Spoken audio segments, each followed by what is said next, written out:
Yani sıfırlanmış ya, kurulumunu mu yapmışlar? Öncelikle Allahu Teala şehidimizin şehadetini kabul eylesin, makamını âli eylesin inşallah. Şehittir.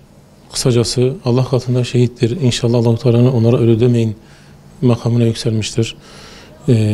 Vicdanlarda biriken o şeyin patlamasıdır aslında. Yani yetkililerin asıl yapması gereken kişilerin görevlerini yapmaması.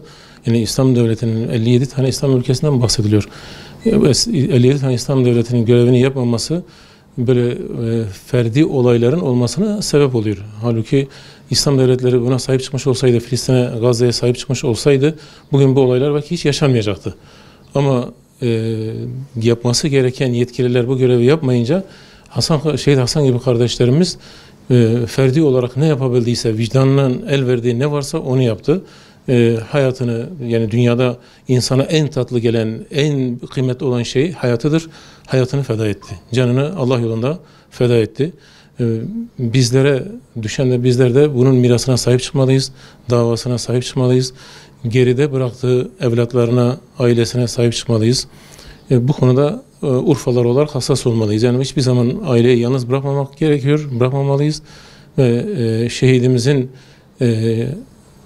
geride kalan yani onun için neler yapılması gerekirse unutulmaması için, davasının unutturulmaması için de elimizden gelen her şey yapmamız lazım.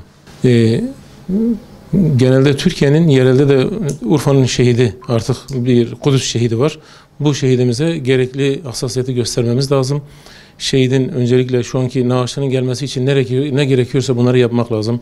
Buradan yetkililerimize sesleniyoruz, mülki konsolosluk, gerekirse artık büyükelçilik, gerekirse hükümet ne gerekiyorsa ama ne gerekiyorsa bunu bir an önce yapmalı. Aileyi bu konuda rahatlatmalı. Aileden ziyade bütün Türkiye'yi rahatlatmalı.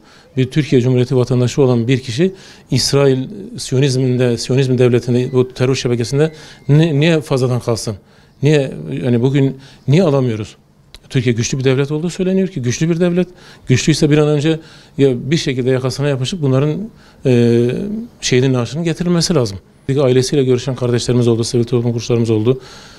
Hani sivil toplum kuruluşu olarak aileye sahip çıkılmaya çalışıyor. Taziyenin giderleri bazı derneklerimiz tarafından karşılanıyor. Şu anda yapılacak olan bunlardır. Bizler inşallah belki hafta içerisinde resmi kurumları ziyaret edeceğiz. Öyle bir eylem planımız var. Onları ziyaret edeceğiz. Onlara bir an önce bunun için neler yapılması gerekiyorsa yapılması için üzerinde duracağız inşallah. İşin takipçisi olacağız. Bir de şehidimize sahip çıkma konusunda bizim yerel yönetimimizin de buna sahip çıkması lazım. Ben tekrar sizin aracınızla bunu duyurmuş olalım.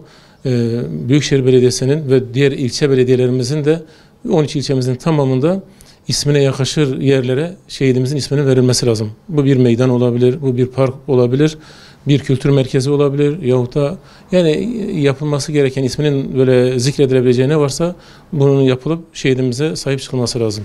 Şanlıurfalara düşen gören tabii biz sivil toplum örgütü olduğumuz için, bir platform yapısı altında hareket ettiğimiz için şehit hocamızın ilk haberini aldıktan sonra Urfa'mızda tabii bu ilk dün Eyüp Peygamber Camisi'nde bir gıyabi cenaze namazı kılındı. Tabii burada ailesinin taziyesine gidildi. Hocamızın tabii ailesi ve çocukları var. Geride bıraktığı yetimler var nihayetinde.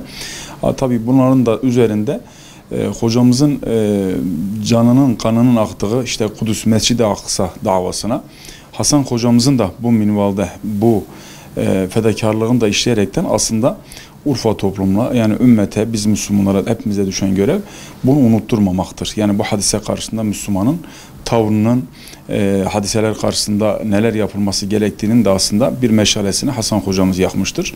İnşallah unutturulmadan bizler de bunu devamlı işleyeceğiz inşallah. Şimdi Urfa'mızın şehitlerine sahip çıkması tabii bu ümmetin şehidi. Nihayetinde Hasan hocamız Kudüs Mescid-i Aksa, yani din uğruna belki bu olayın gerçekleşmesine, yani yığılmış bir birikimin nihayetinde bir mazlum halkın işte çektiği acıların kendi içinde de işte bunun alverini yaparaktan belki bir sonuç neticesi olaraktan Hasan hocamız da bu teberrüz etti.